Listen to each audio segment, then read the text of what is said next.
The video that you're about to see is really long. Now, I will try to break it up into chapters so that you can skip the boring parts if you'd like, which is probably most of the video, to tell the truth.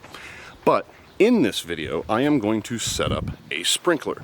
And the reason that I'm doing this is because my wife and I are going on vacation, and it hasn't rained except one day in the last 3 weeks.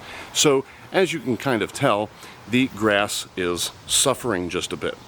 So, before I get into that, though, I wanted to let you guys know that there is another water valve that I did not cover in this video that you could probably use if you don't mind using a hub, and that's the Sonoff water valve. BeardedTinker did a really great video on it where he integrated it into Home Assistant, and I'll link to that video in the description, of course. The Sonoff is under $30, and it offers water metering capabilities, which mine does not. However, again, I don't use hubs, which is why I would not use it myself. If you don't mind it, it's a pretty good option.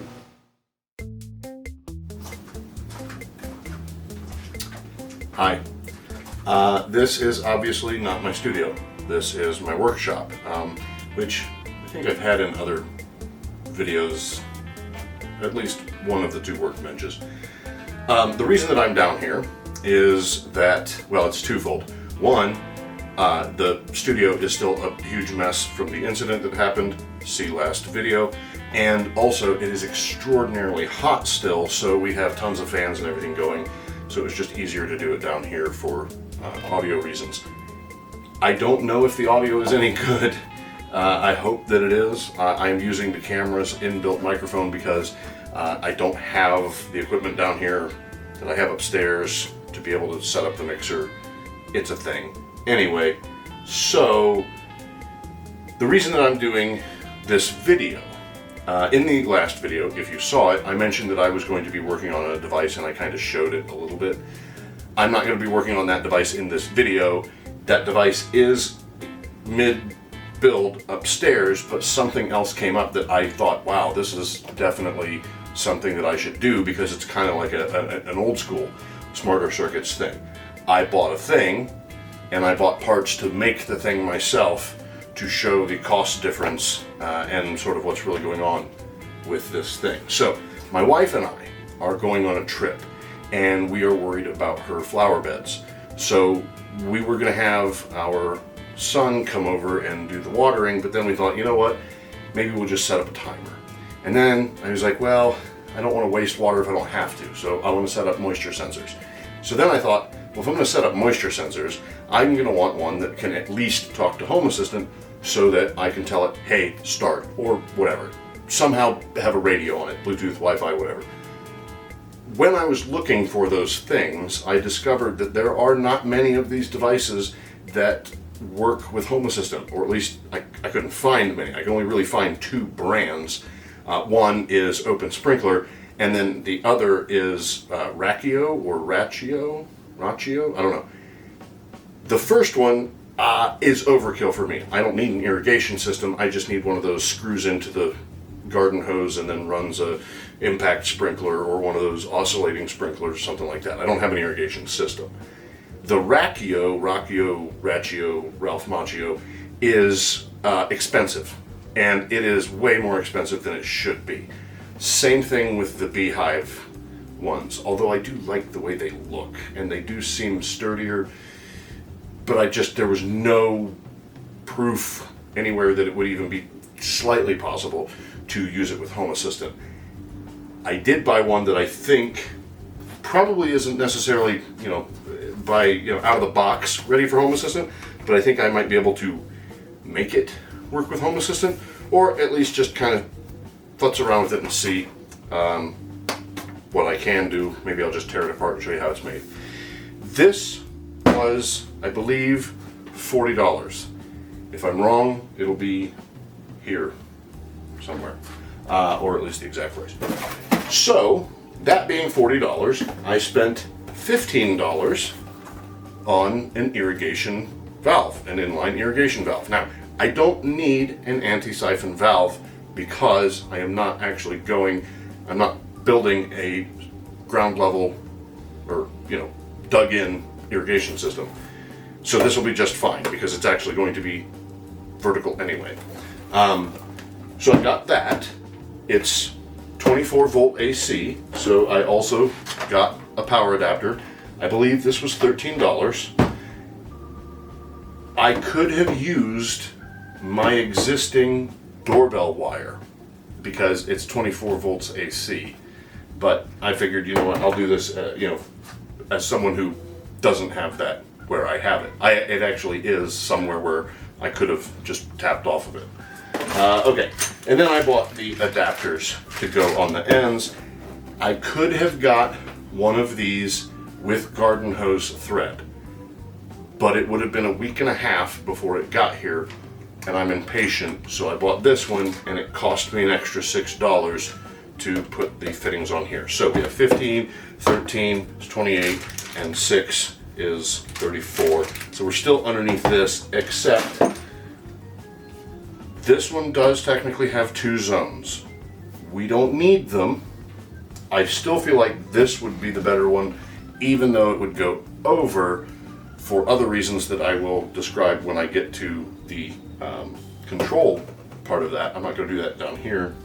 Well, I might, but not right now. So I bought a manifold. So it's only one zone going to 2 different hoses. Well, 3. We have 3 hoses out there, but they all get turned on at the same time. So I wasn't worried about the zones as much.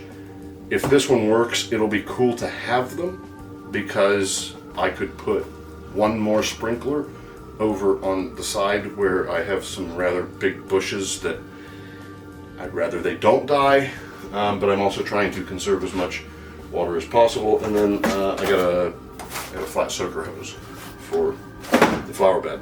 So the first thing that I'm going to do, I'm actually going to pull these, pull this stuff out, pull this out, pull these out, put these on here. Don't need to pull the power adapter out just yet, and maybe, yeah.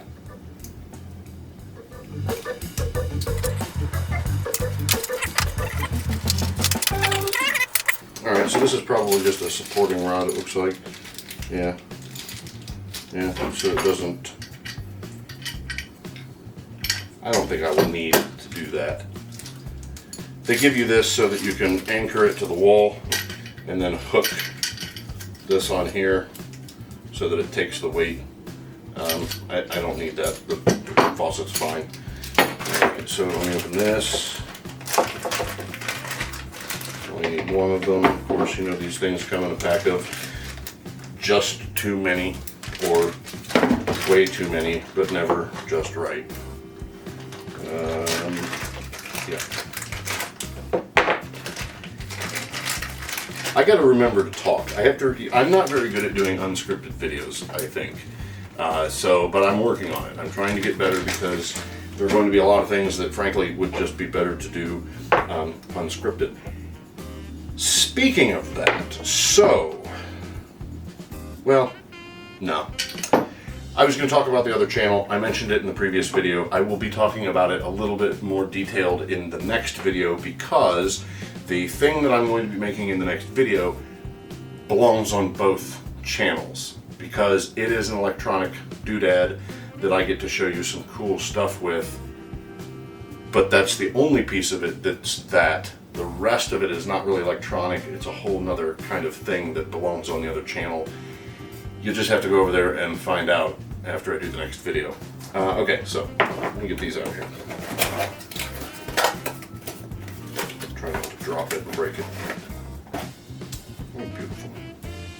So the plan here, by the way, is to simply run this 24 volt AC off of that power supply through a relay that will be controlled by, of course, my friend, the Raspberry Pi Pico W. I will probably use, I'm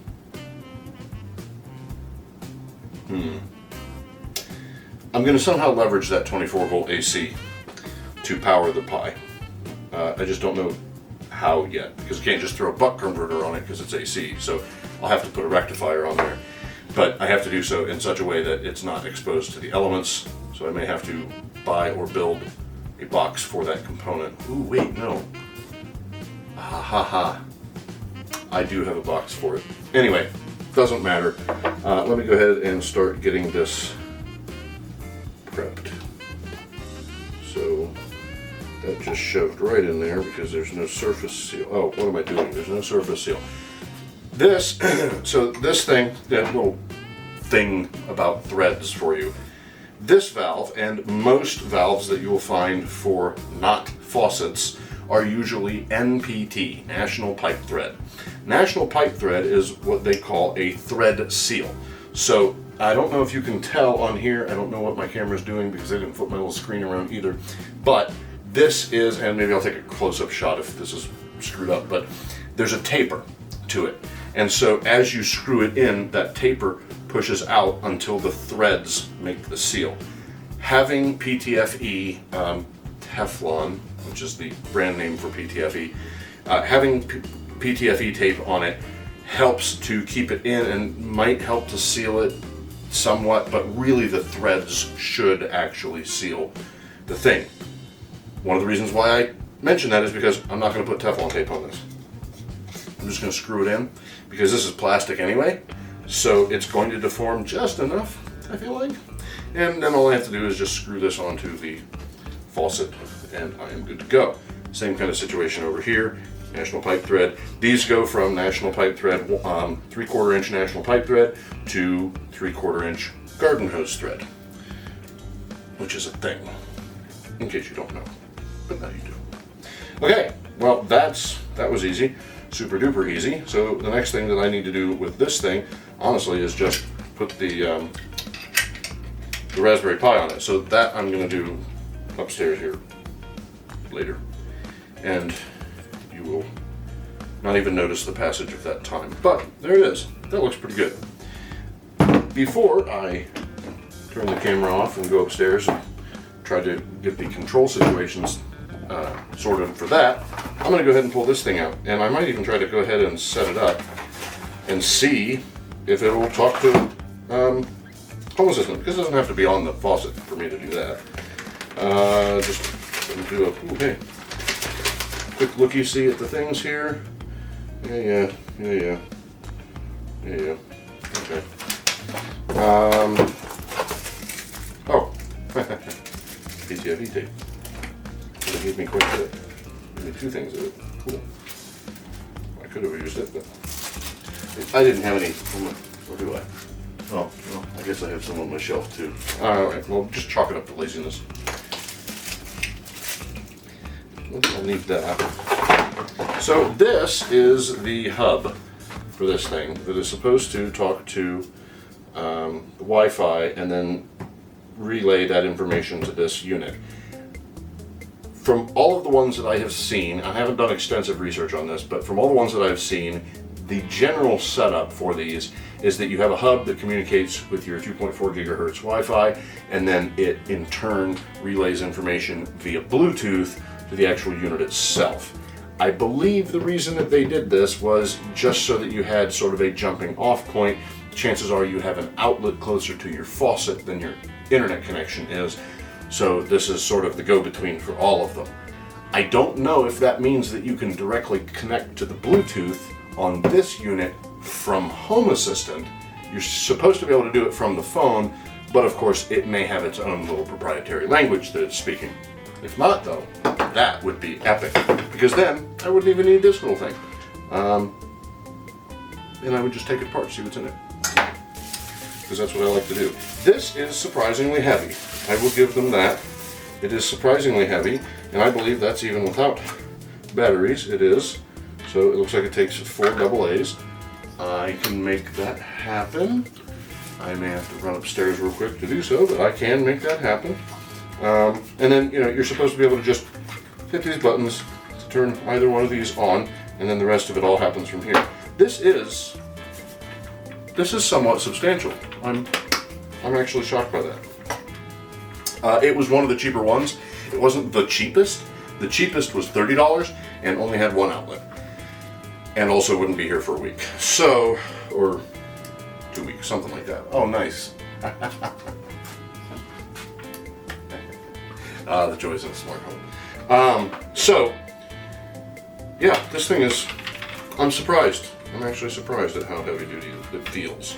It feels, mind you.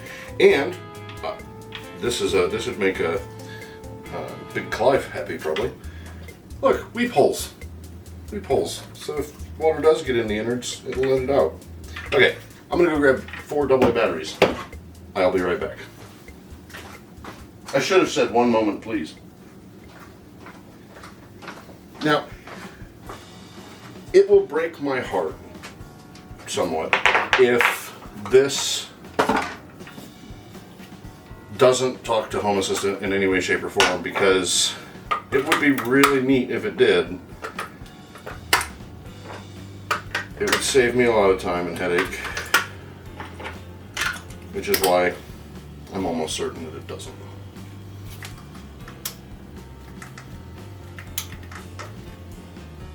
I'm probably telling it things and I don't even know. Oh, it's probably waiting for me to plug this in. You know, I should probably... Alright, what does it want me to do? It wants me to... They have warm tips, so that tells you just what kind of product this is. Insert 4 AA batteries, did that. Install the timer. It's installed. Turn on your water. Oh. Oh. Why? Oh. Okay. Bummer. I do have to have it plugged in, and I know why I have to have it plugged in. Because if I ever end up taking this apart, and even if I don't, I could actually just buy another one of these and show you in here, because same thing is going on in here, it's just a bit heavier duty. Basically, and I'm pleasantly surprised by this, because sometimes you'll get a motorized gate valve in these, which is awful. If you get a motorized ball valve, that's marginally better, but it's going to run your batteries down anyway. And usually when you see something like that, it's much heavier duty. Instead, chances are what's in here is the same thing that's in here, only smaller, and that's a diaphragm valve. So it actually requires the back water pressure to function in the first place. Now, in that way though, it only really doesn't function in that it doesn't let water through it. The electronics should still function the same way.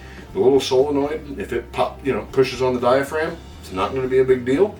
So I'm not going to worry about it. I'm still just going to let it sit there and pretend like it's connected and try to get this little guy to work. So now, install the timer, turn on your water, download the Smart Life app. Here is the bit that I don't like, of course.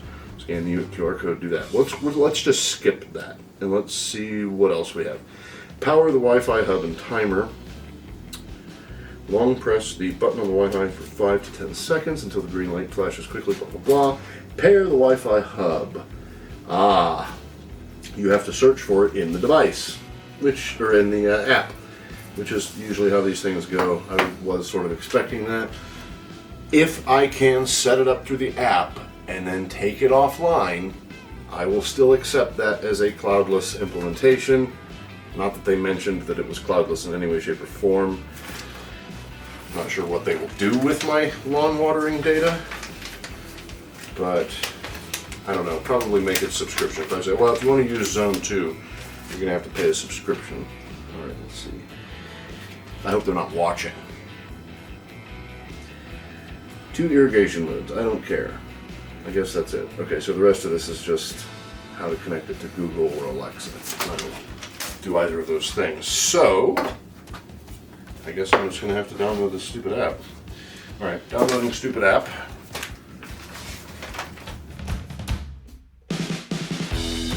Yes, I agree. Or do I agree? I guess I do. I have to agree, don't I? Sign in, sign up, or try as guest.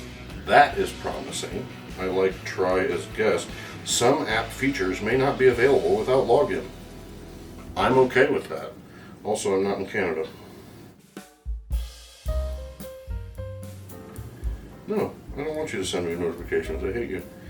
Yep, got it. Okay, so add device. Let me screenshot that. I'm going to add a device. Turn on Bluetooth. Bluetooth is on. Oh, plug the thing in, eh?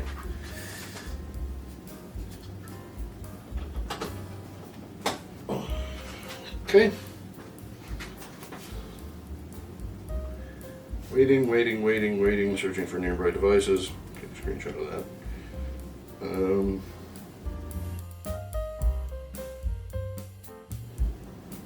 This is painful. I hate apps. I hate cloud apps. I hate apps. I hate not being able to just connect the thing, plug it in, get on an ad hoc Wi-Fi network over SSL. Don't care if I have to click trust anyway. I'm fine with that, but please serve it on 443, not on port 80. I don't want to send my Wi-Fi credentials, plain text. Gateway added successfully.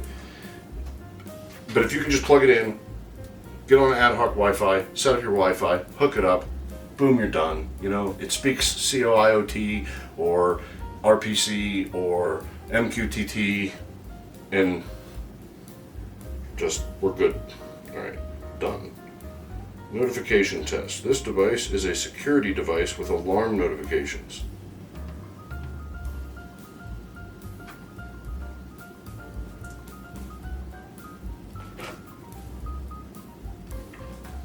I'm not sure how it stops routers, but okay. Test to check if you have turned on the corresponding permission. I'm not going to. I don't care. Gateway. Online devices, 0. Okay, what did I do wrong?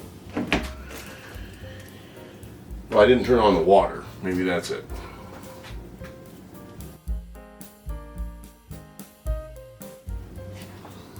What? Okay. So, right, done. Don't want to test the thing. I'm in here. Okay.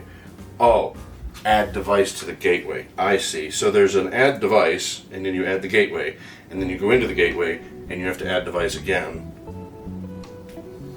Awesome UX. I guess I'm going to add device. Okay. Search for devices. Why not? Please make sure the child devices are already in pair mode. If the indicator is not flashing, please reset the device first. Here are some common ways to reset the sub-device. None of these are. I'm just going to hold everything and just. Oh. Alright, that worked. Lights is in a flash. Okay.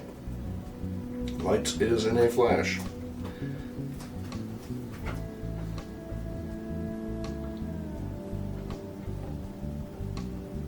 Ha! There's the little claymore looking dude. 1 devices have been successfully added. Done. Okay.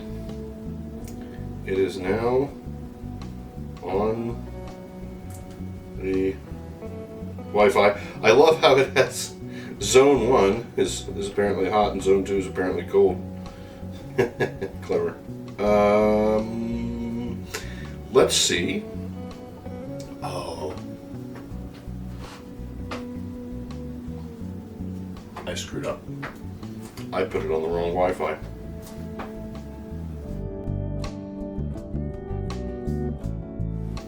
Action-packed stuff here on Smarter Circuits. This function will transfer your network information through a server.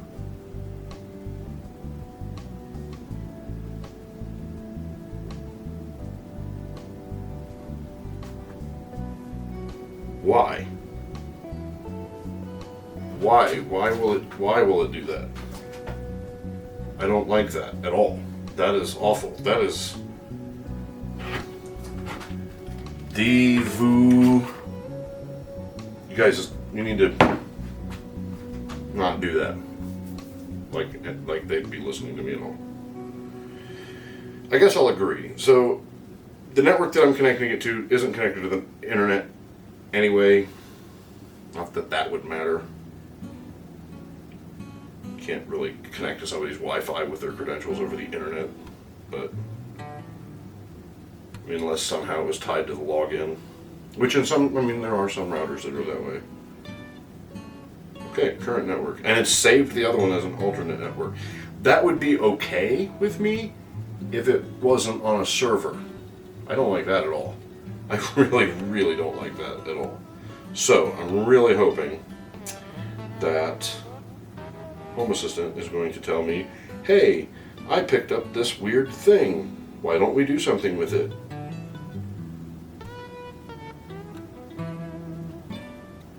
Guess what Home Assistant isn't doing? That thing I just mentioned. Which, again, I actually kind of anticipated this. I thought that I was going to have to, you know, do that. So let's add an integration. Let's try that. See if there's anything in here. Nope. Okay. So the moral of the story is I can't use this without their app that I'm aware of. So the next step, of course, is to, well, unplug the stupid little gateway, take the batteries out of this thing, and pull it apart. Find out what its brain is made of, and if there's a, you know what, a better time than now, right? Oh.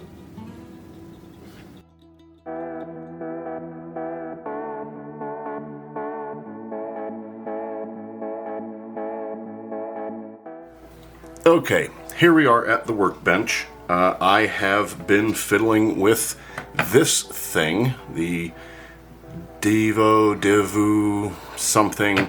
Really what it is, I discovered, and I should have noticed this when I opened the app the first time, it's a Toya device. So there is an integration in Home Assistant for Toya devices, but number one, very annoying, you have to go through the cloud. Number two, doubly annoying, this one isn't supported.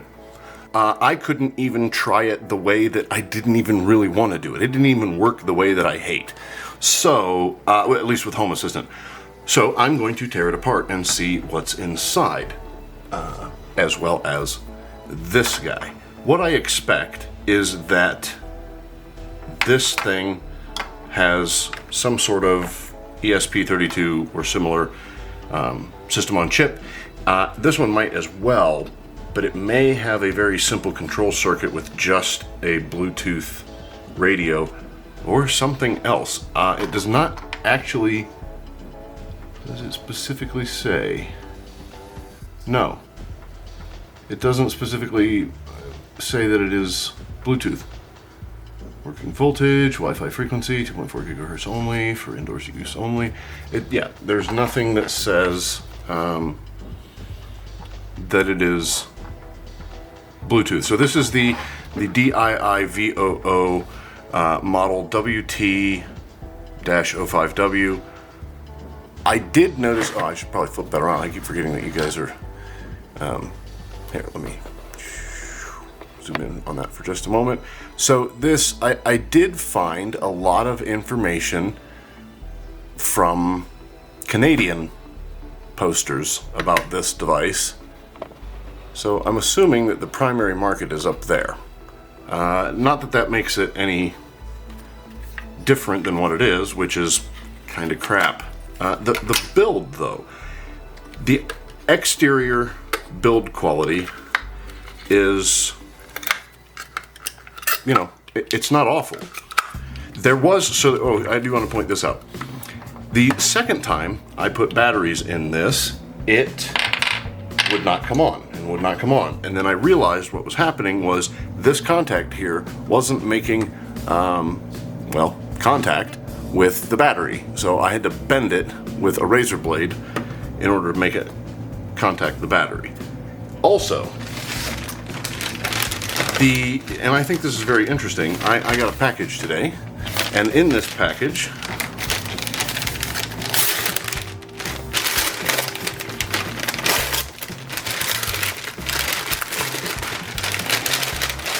there's a whole lot of noise. In this package is this thing, which is taped shut as well.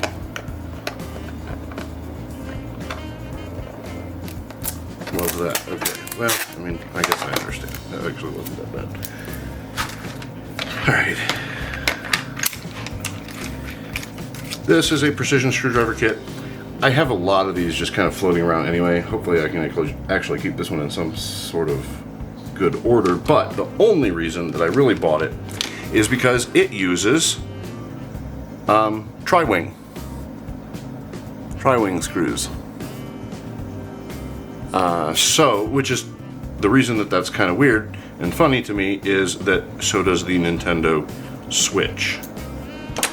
So I wonder if there's if there's a common supplier situation there. That's not. That's awesome. Well, I think I can still get it in there. I think I actually can do this. Hold on. Let me get it to its outermost extreme, really.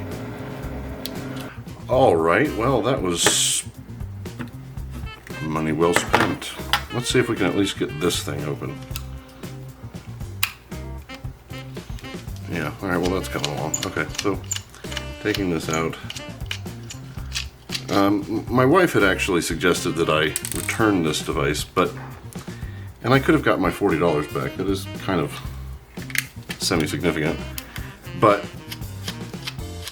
you know what? It's worth 40 bucks to be able to share this experience with my viewers.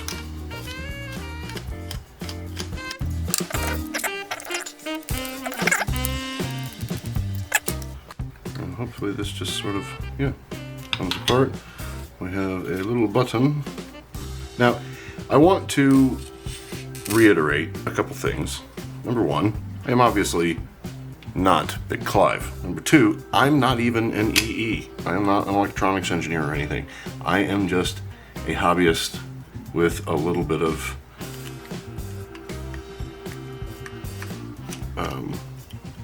curiosity, and that curiosity has led me to knowing some things, but not all things.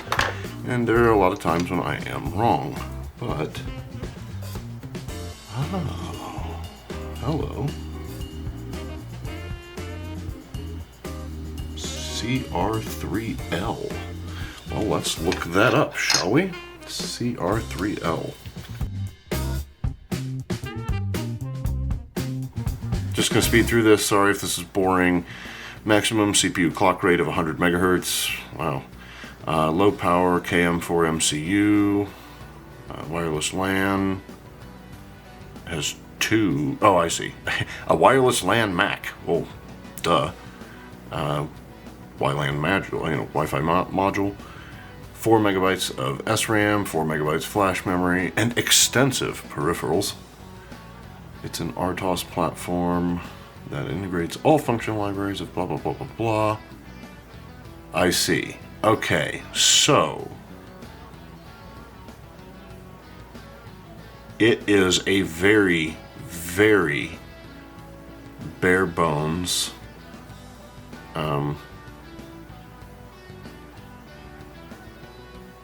TCP/IP suite with Bluetooth.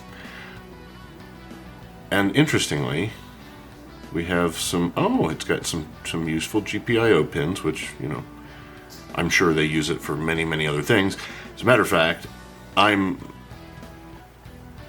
99% sure that when and if I can crack this open, it's going to have the same thing. Or something, well, I don't know. That would be a bit of a waste, wouldn't it? Because it doesn't support Wi-Fi directly from the device, but maybe it could. This is all very interesting. I think that I might have to, see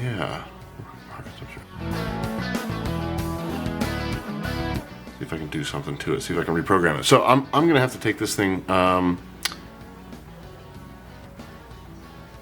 I'm gonna have to put it on my shelf because I don't have time to do all of that kind of stuff right now. But it is interesting to me that they have their own homebrew, or at least white labeled TCP/IP system on chip. It doesn't really have an operating system as what, you know, the way we would normally think of one on a you know, x86 or ARM, but it's also not quite as blank as something like a RP2040 or an ESP32. It lives in somewhere between those two worlds because it has all of the TCP/IP information, you know, instructions, and the Bluetooth stuff all in this one package. It's not bad. It's actually not a bad looking little board. It's not super thick, but it's also doesn't feel flimsy. I will say that. It does not feel flimsy. I'll have to look up, you know what, I want to look up this. Oops. There we go. I want to look that up later. Whatever that is. There we go. I'm not very good at this upside down thing. And, you know, I do apologize if this is not great audio, video wise, or even content wise. But at the moment, I am waiting on a couple other things to finish so that I can do the next video, which I will be talking about motors. Well, a specific type of motor. And I will talk more about motors of varying types moving forward, because I realized the other day that it's something that I don't actually talk about a whole lot. But I do use them in a couple of my projects. One of them, you know, I was going to use a stepper motor with the curtain system. That is still going to happen one day when I have enough time to devote to redesigning and reprinting the whole thing. Maybe even if I get a second printer so that I can just have one for you know, to dedicate to long print projects, so that it doesn't, you know, stop me from making little things here and there, like, you know, like this thing, which this will be in the next video as well. That will not, but one day. So let me put this back together. Yeah, very disappointed in the fact that I can't get this open. I'm sitting here trying to devise a method, but really there just isn't a good one. Oh, the motor thing. I also used them in the curtain, the roller shades, which was, you know, they were both related to the same thing. I'm trying to think if there's anything else that I used a motor for on the channel so far. I don't think so. Anyway. Alright, well, that was really super not exciting. Boy, if I didn't have the desire to try to, yeah, put it back together later, I mean, can I just sort of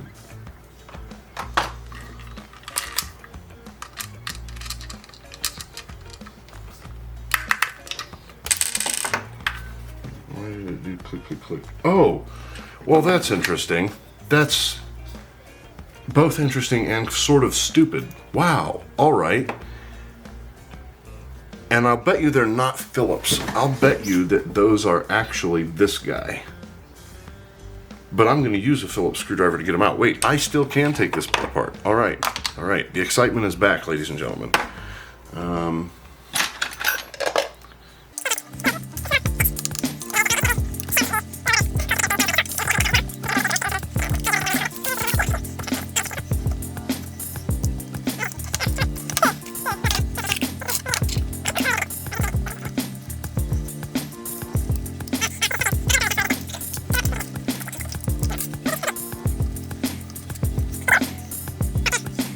I think I've already mangled this thing to the point where I can't. Wait. Aha! There we go. Boy, that was a tough tough little dude. Okay, all right.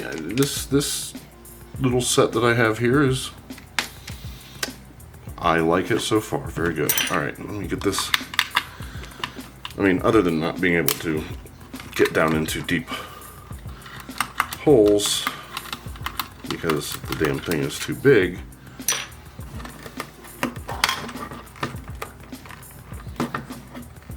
Let's see if we can put 3 of them and 4 of them. Okay, so that is all 4. Do we have hidden things here? Let's try their little cell phone body tool. Does that just slide off of there? That has got to be clamped on there somehow. Wow. Okay. Well, you guys did well at making it hard to open. I guess that's a good thing, what with the dealing with water and all. But it really does sort of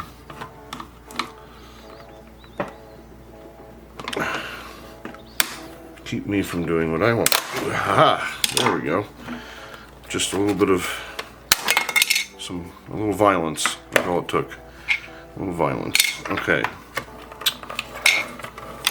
Let's do that again with the other.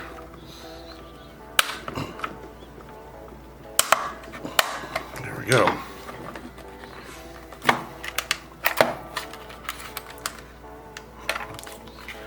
Okay. Oop. And that's exactly why I put my hand here, so that I don't beat that thing. Aha. Okay, why are you not letting go at all? Alright.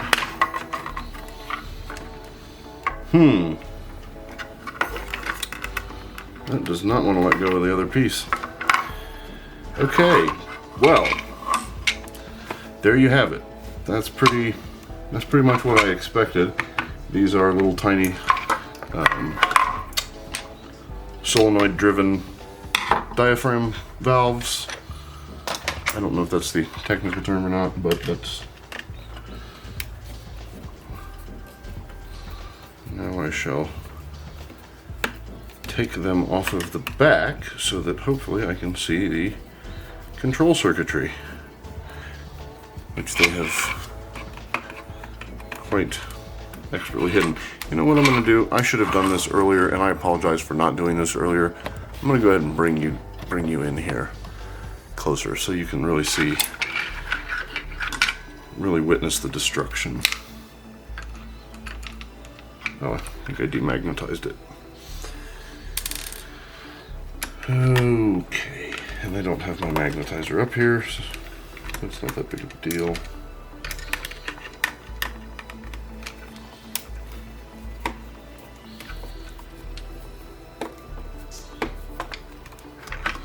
Is that all of them? Well, at least all the ones I need to take off. Ah, oh, I see. Huh.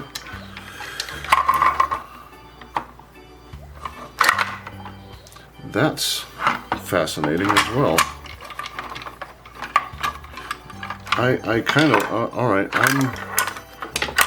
whoops, dropping things, that's what I am. I'm pleasantly surprised by the insides of this thing. I like this. I doubt that they actually service them and replace this. But I like that. I can actually, so that's a beautiful thing. At some point, maybe here momentarily, I'm sorry, I'm really sort of excited now. Oh, and I wasn't paying attention to where the camera was, so if I went out of frame there, I'm sorry. This thing, I like this, and because, you know, I have access to these, and they're nice, convenient little plugs, it would be pretty easy for me to modify this. This is absolutely fantastic. Now I'm guessing that the control interface and radio and such is all in this little compartment here. Oops. Alright, I promise I will start looking at the camera while I'm doing these things. Okay, so let's see if that lets me lift that out of there. I'm hoping that these are just holding the thing in that's in here, but wait. Am I making this complicated? Okay, let's just take the screws out. We'll just take all the screws out.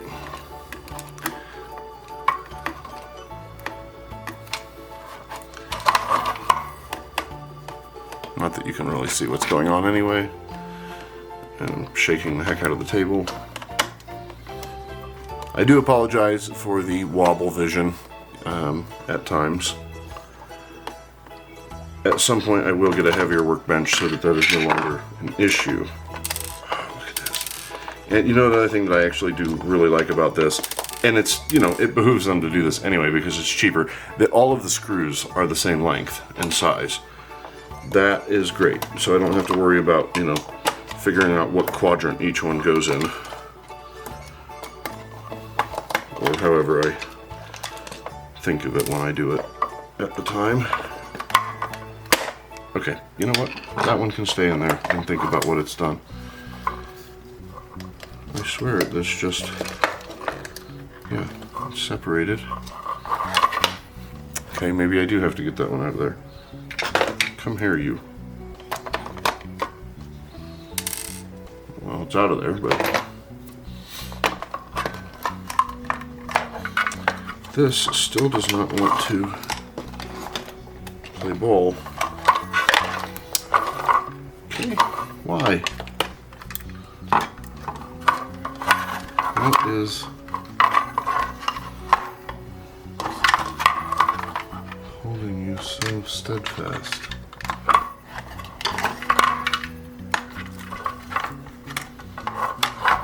Is it just, oh, wait a minute, I think I know why it is so steadfast, and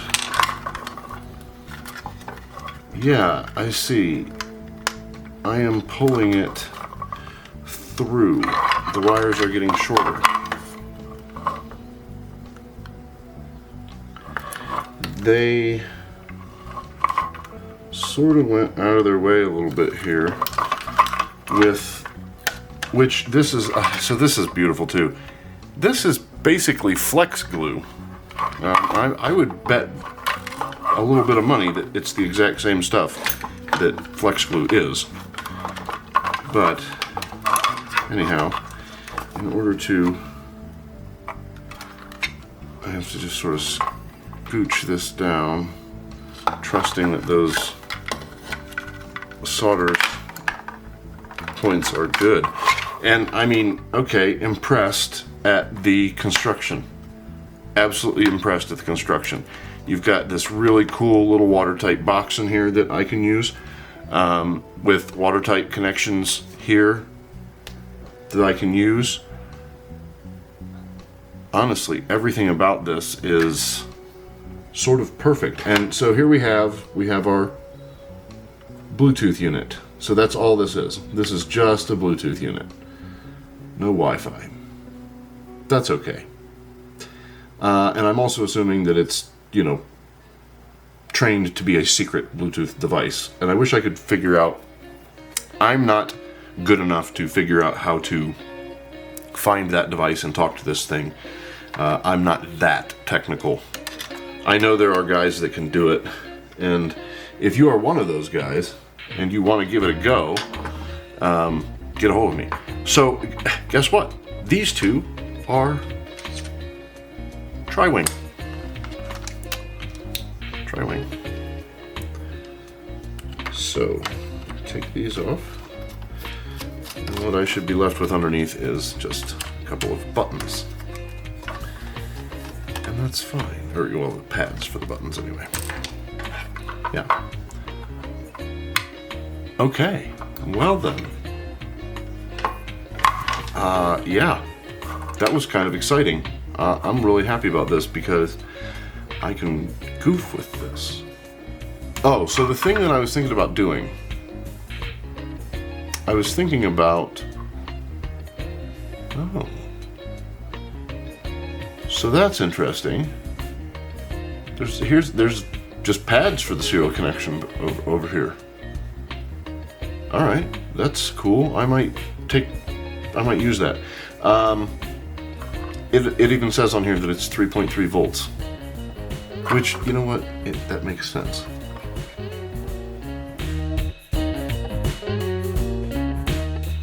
Yeah, let's try this. I'm gonna snip this off of here and give this a go. Yes, I could desolder it. Okay, you're right. I'll desolder it. This is a messy situation here. I'm just gonna leave that there, waiting for my iron to heat up. Let's take this, set this aside. This is going to be really neat. I'm very happy that the innards of this are reusable, because honestly, this with the watertight seal and, you know, how sturdy this thing is and this whole situation, okay, that's you know, I paid $40 for it, which is a bit much, but because I can modify it, I'm okay with it. I'm happy. I could be happier if it worked out of the box, but you know, you can't always get what you want.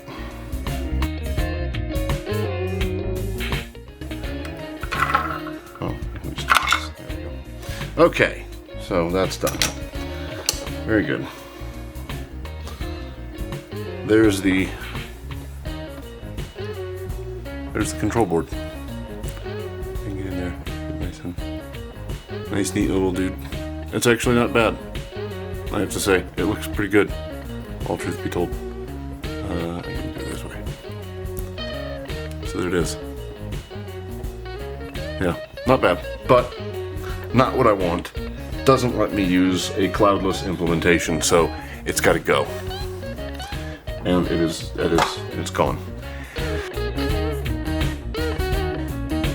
And you just reverse the polarity, give it a bit of a go. So this is actually even better.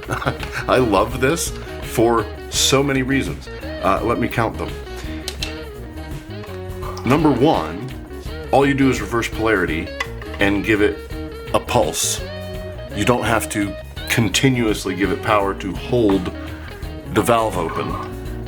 Number two, it works at 3 volts, 3 to 3.5 volts, just fine, draws about 100 milliamp while it's working. So I can soften it just a little bit and just use a GPIO pin to do the thing. Now, I don't know if there's any other reason I'm not thinking of to not do that, but I'm gonna do it anyway because I think it's fine. Yeah, so that is all absolutely awesome. Oh, you know what? I need a Pi that has Wi-Fi, and I don't have any over here. So, actually, I don't know if I have any free now. I might have to buy a Raspberry Pi with Wi-Fi. I had somewhere. Oh, okay. So I've gotten so excited about this that I completely forgot the other thing. And actually, I could probably combine the two things. I'm getting all kinds of ideas here. So let me just stop for a second and pull this thing out, which is the thing that I wanted to build to sort of take the place of this thing, because all we have to do is turn them all on at once. But now I have 3 zones, because I could control both of these with 1 Pi. And when I was thinking about what I was going to use for this, I realized I already have a Pi on a module that is already programmed to work with Home Assistant, and that's this one. I did a video, very short video on this some time ago. I don't even remember what it's called or anything, but basically all I have a Python script on here that pulls Home Assistant and asks if the state that it knows about has changed, and then it changes these accordingly, and there are just Boolean helpers in Home Assistant that control them, meaning all I really have to do is control those helpers in order to control these zones for my irrigation system just using this. So, and all of this is still cheaper than going the open source sprinkler route. Now, there may be other things that open source sprinkler can do that this little setup does not do yet. There may be rain sensors and so on. But I could add anything that I want to this thing, because now I can use an RP2040, and I mean, this is fabulous. This is absolutely fabulous. So what I'll probably do is just run these off of a couple of GPIO pins, or I could just run it from the 3-volt rail. I'll just run it from the 3-volt rail. Now the next thing I have to ask is, do I want to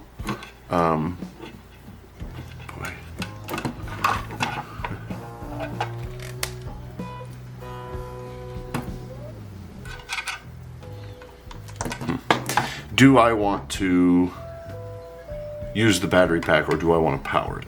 Because this, I have to power this. So I might as well power it, really.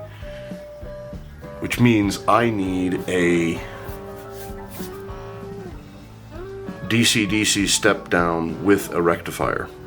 They do make those. And I believe that I saw one. Let me make sure I don't already have one.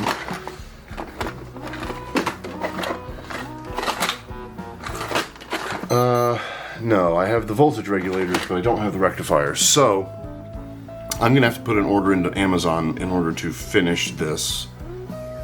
But I will do that. I will show it to you. I don't know if I'll do it in this video or if I'll do a follow-up video.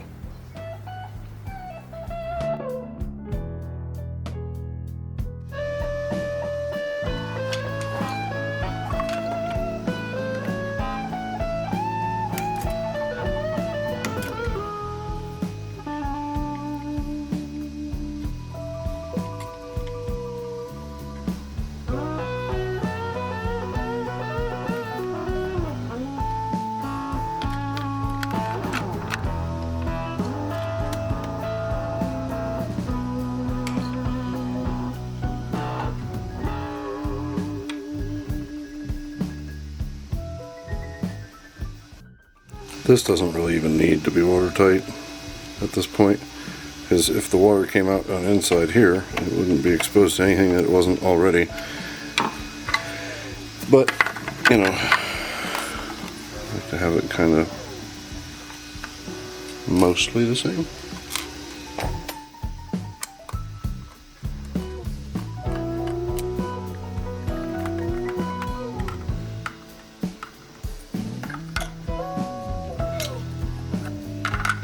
Not that that matters.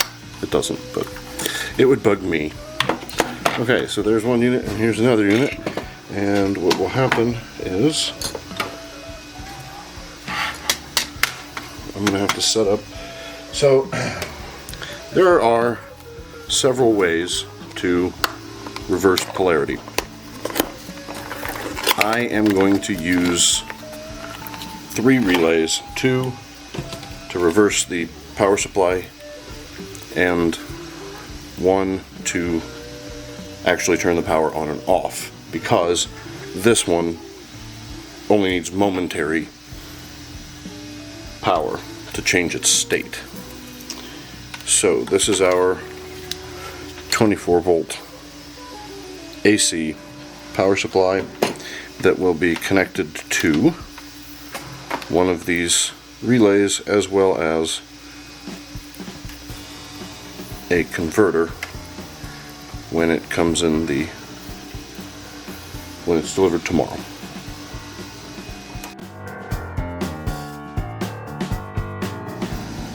power in from the 5 volt. I'm going to share the 5 volt because the motors, these I found out they're rated for 4.5. I could put a resistor on there, but I really do think that the 5 volts at, you know, 80 milliamp or whatever it is that it's drawing. I think it was 100.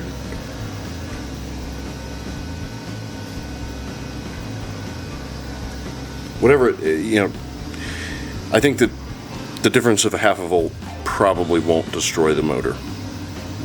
So I'm just going to do that.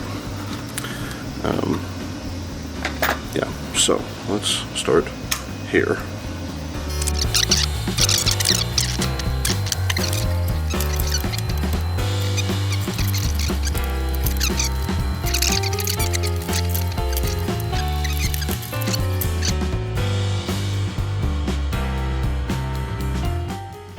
Okay, so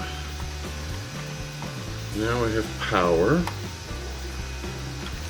so that this relay and this relay control the power on or off. These two and these two control the polarity. So what I'll do is I'll make sure in the code that these two cannot be turned on until these two are both, or these two are both the same. Yeah. That is pretty much the wiring for that. I mean, the next part, the only bit that comes next is running the wires that go to here, and then running this to one of these, and then that to one of those. You know, sorry, this to this there, and then this other wire to the other part of the relay, and then I believe we just plug power in and we're set. I will have to modify the software because right now it's designed to just turn these relays on or off based on whether or not the helper in Home Assistant is turned on or off. So that's going to need some attention so that I can do the thing that I just talked about, where, you know, you can't power until both of the polarity relays are switched on either of those two. So these 6 will control these 2 zones, and then this one will control this zone, and I'll probably get another one to do another one of these so that I can have 2 zones like this.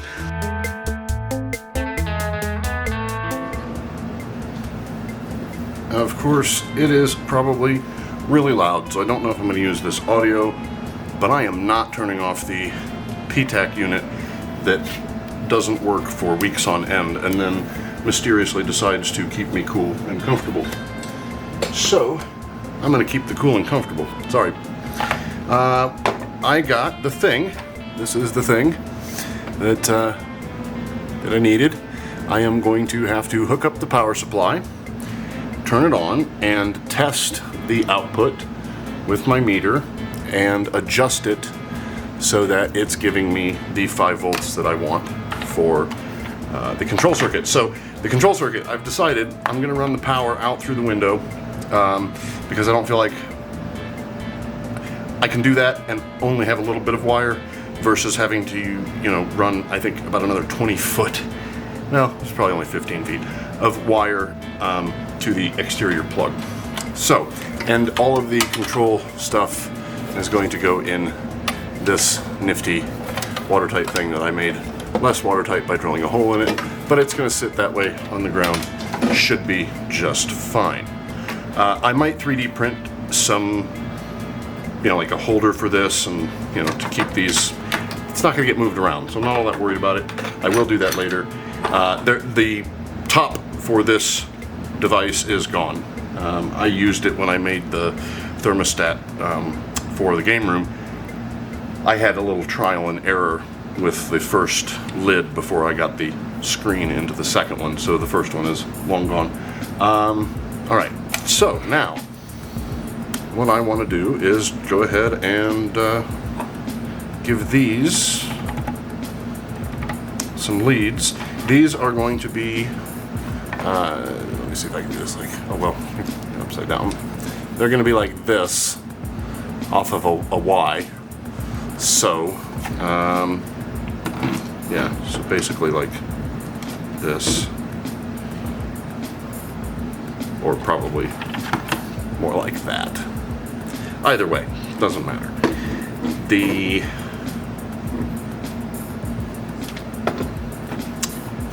wires need to be longer. So let's just start doing that. Let me warm up the old, you know what, I'm gonna put these back on because they're neato looking. Maybe? They actually have a specific orientation. That's sure, why not?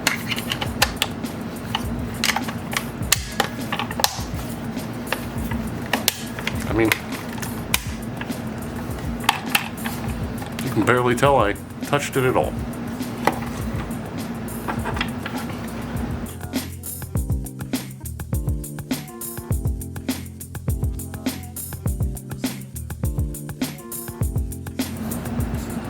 I apologize. I don't know what of this I'm going to be able to salvage here, but what I've basically got going on here is I've got my AC to DC situated right here. I am now just preparing a power cord to run this out. I've got all of the solenoids wired, ready to go. Just need to go out, attach the hoses after I hook this up, and then I can probably test it. I do have to do some software for it, so right now I'll just have to do it kind of like manually, really. I'll have to manually control the reversing relays. Always just bring my laptop over and hook it up, I guess. Could do that. I just want to make sure I have some extra protection for this thing holding it together. Beautiful. Beautiful, beautiful, beautiful. And then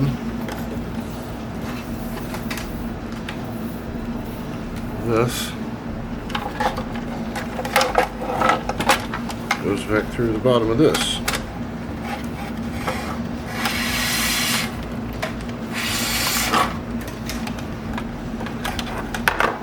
Oh, knocking everything over. Okay, how did this get tangled? Okay, I am awake at the chicken milking hour so that I can hook up the sprinkler system for my wife.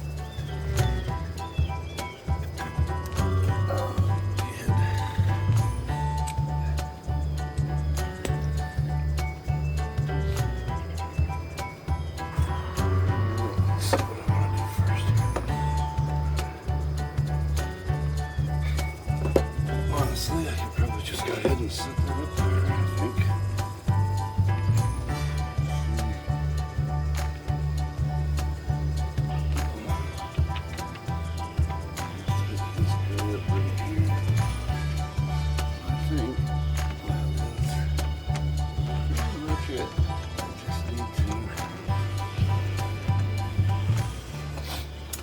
And then I have a manifold I have to grab real quick.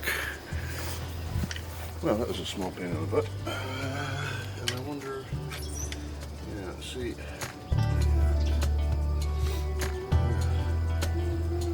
Oops. So.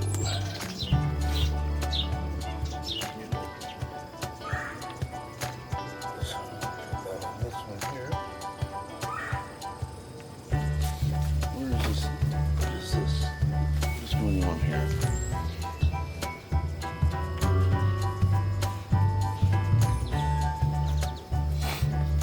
Sprayer in the back. And connect. Oh, this is sealed well enough.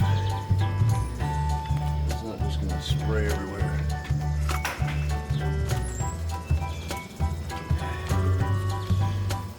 do. That should do. I'm gonna go plug it in, and let's go ahead and let's just try that.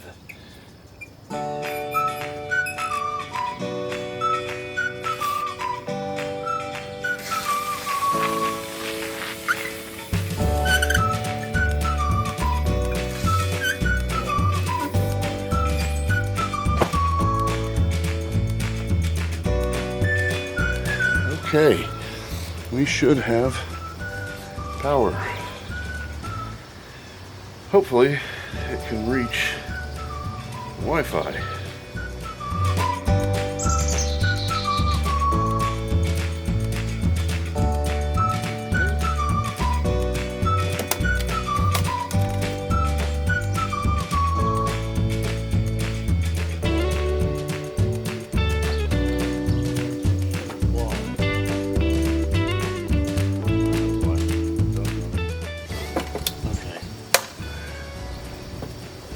Change the name of the helper.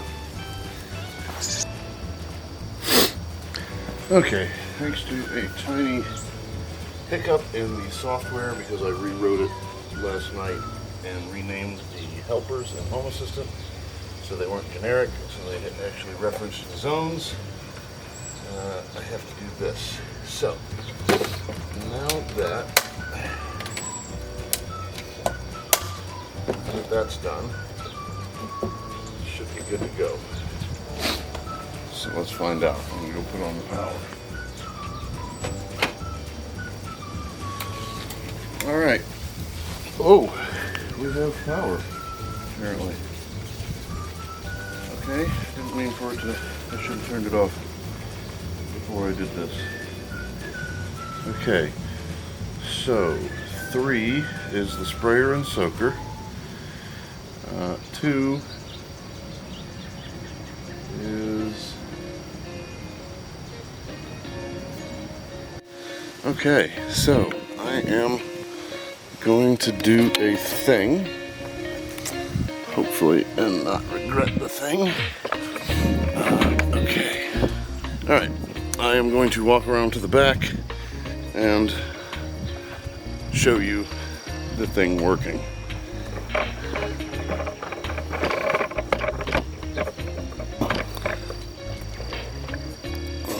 I don't know if you can see. Yeah, I think you can see the little sprinkler out there.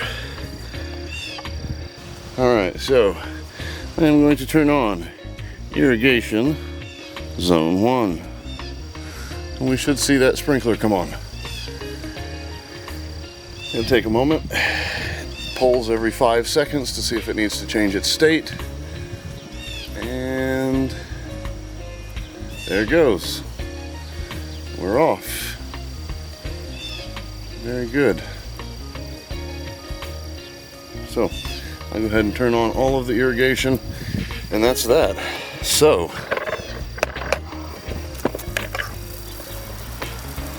whoa, haha, almost got soaked there. So, as you can see, it is now working. I will let you know how it goes in the long run, but so far, so good. A couple little drips from some of those connections because I didn't put any PTFE tape on them, but I'm not all that worried about it. I may go ahead and put PTFE tape on later today, but I'm not going to worry about it right now because I haven't even had my coffee yet, and that can't happen. That can't happen at all. So, thanks for watching. Well, thanks for watching the video. I really appreciate that. All of my viewers mean a lot to me. If you've spent any of your minutes watching me do stuff, you have contributed to the growth of the channel, and I greatly appreciate that. Of course, I appreciate that much more the subscribers and that much more the members, because each of those different levels of support offers a little bit more growth to the channel. But I respect and appreciate all of you equally. Thank you very much. I wanted to take a moment before I close the video to talk about a guy doing stuff, which is me. That is my new side channel. Over there, I'm going to be doing things that don't quite fit the Smarter Circuits motif because they're they may not contain electronics or may not be entirely electronics related. The next build that I'm doing is sort of like that. And speaking of that, anytime there is something like that on one of those projects, I will probably do a video on the non-electronic stuff over on that side and the electronic stuff over on this side, or just the electronic stuff over on this side and sort of everything over on that side, assuming that everything is built or something like that. So I do hope that you join me over there if you're into creator stuff, if you're into maker stuff, if you're into fabrication. I build all kinds of very strange things, from coffin-shaped bookshelves that have moods and talk to each other, to puppets and displays, lighting features, all kinds of stuff. So I hope you'll join me over there, and thank you again for watching. And I hope you'll join me for future videos as I continue building and exploring smarter circuits.